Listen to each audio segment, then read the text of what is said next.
It was just so intense, the island romance. Nothing else mattered. It didn't matter what she had done in her life, who she had been, none of that mattered.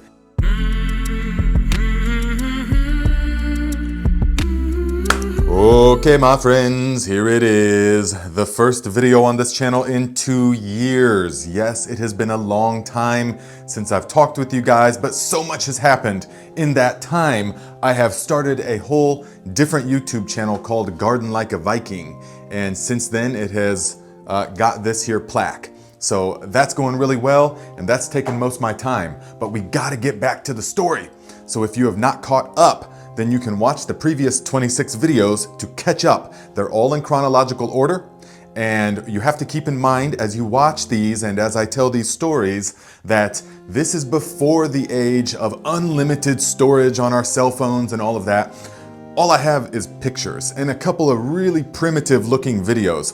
But as the years go on, the technology will improve and you will see that eventually we'll have GoPro footage and all of that. But for now, it's mostly the storytelling and the primitive pictures. So let us get into it.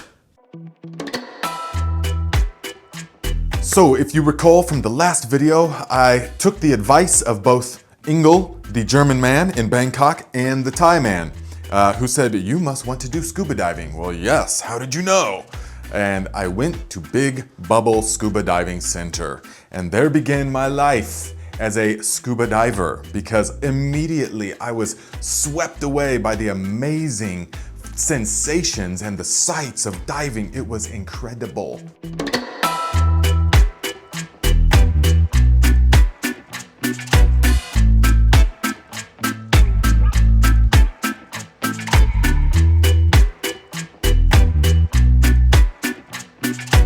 I was getting the feel of the whole vibe on the island. Everything is laid back. The timing is different. Everything is just very different. The smell of the ocean is everywhere. Yes, here is the first ever picture of my life as a scuba diver, day one. All the unique smells, such as this sun-dried salted squid. They have a very formidable aroma, as does these massive engines they put on the back of the boats without any exhaust. But all of that just adds to the ambiance, the laid-back vibe, the crystal clear waters. It's about 80 degrees day and night all the time. And there's people from all over the world, from Spain, from Portugal, from Europe. So many new friends. Life was beautiful. When you're down there diving, it is literally like the closest thing to flying. It is weightless, especially if it's crystal clear visibility. You can just see something and go up.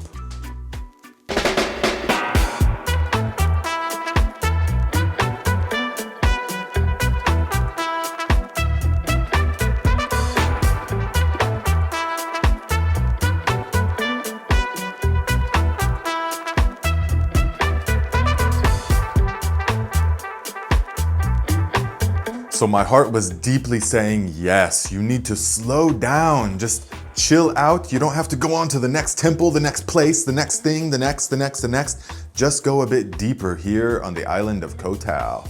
And so I decided to do the Dive Master course. And as soon as I made that decision and said, okay, this is what I'm doing, I want to stay here for the Dive Master, which takes at least 4 months to do. Once that decision was made, then everything opened up. So here's a picture of my first ever bungalow. One of the locals at the dive shop said, hey, you're gonna need a place to stay. So I got a place. It was about $75 a month and it was perfect. Look at the interior, all pink. Yes, and here's a picture of the bathroom built directly into the side of a cliff. And there was all kinds of creatures visiting me in the bathroom. You see this gecko here? One day I looked over and saw this scorpion right next to me on the toilet. That was a bit unnerving, but it didn't matter because the views were incredible, like Jurassic Park, unlike anything I ever seen before. And to get around, I bought this Honda Dream for about $100, and it got me all over the island. It was wonderful. Look here, there is this festival called Songkran. It's in April sometime, I believe. And essentially, you just throw water and powder in everybody's face. I didn't really understand it at the time. All I knew is that everywhere you drove on the island, you got powder and water thrown in your face.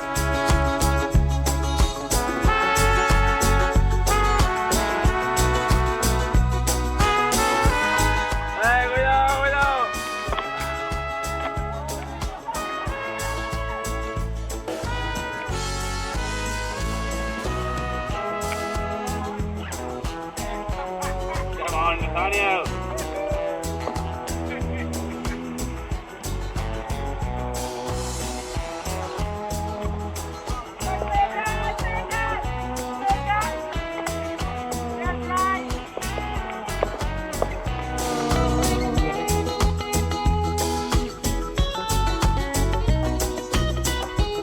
My first ever whale shark experience. When they said, whale shark, and everybody started jumping into the water, I thought, what are they doing? A whale of a shark? That's what I was thinking in my mind, but I jumped in anyways, and immediately, when you go under, you see this massive creature with a mouth the size of a garage door, and it's swimming around with its mouth open like this. It could swallow you. And it's swimming around. It's barely moving its tail. You look up, it's barely moving its tail, and it's swimming faster than you can move.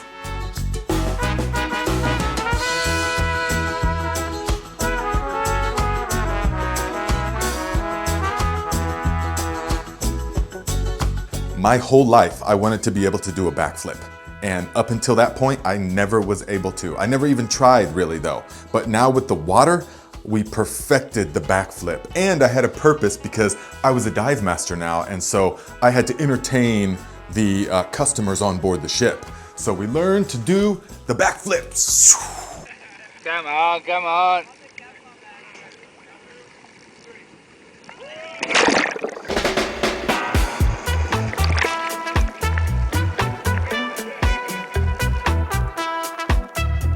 Come on.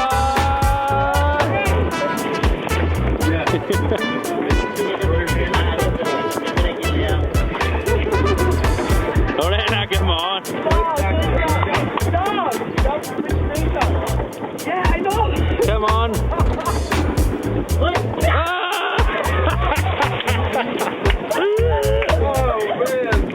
Come on, Lorena.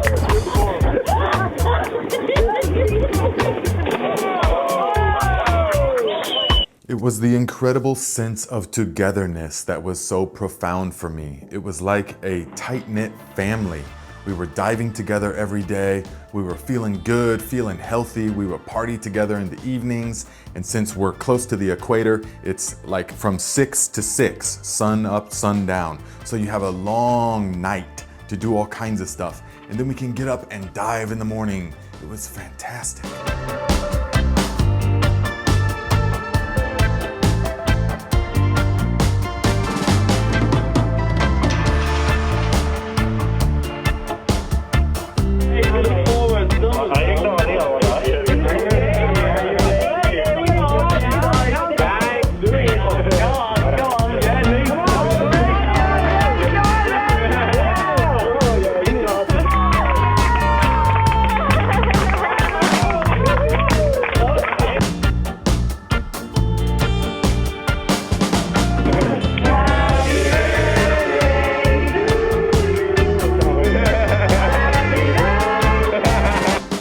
The women on the island were very friendly, but one woman in particular, she was a student of mine or a customer because I was the dive master now, and so she was with me for like a whole week, and I was guiding her around all of the dive sites, just me and her. This amazing diving, we saw the whale shark, we saw all kinds of stuff. And so then she had to go back to Austria, not Australia or Germany. She is Austrian. She was very particular about that. And she went back to Austria, and then all of a sudden I got an email. She said, hey, I can't stop thinking about you. I can't stop thinking about the island. I want to come back. I said, yeah, same here. She said, how about I come back and live with you in your bungalow and I do my dive master course? I said, yes, immediately.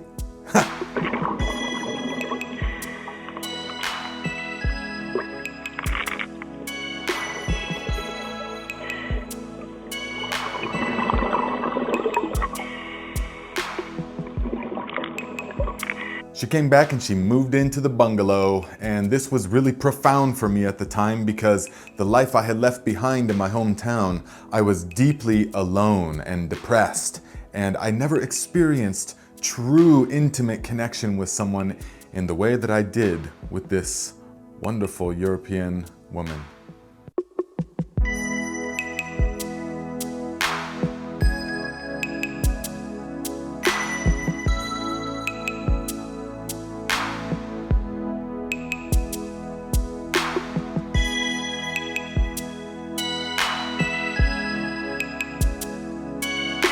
was just so intense, the island romance. Nothing else mattered. It didn't matter what she had done in her life, who she had been, none of that mattered. It didn't matter what I had done or where I'd been, none of that mattered. We're just present, entirely present together. And it was beautiful.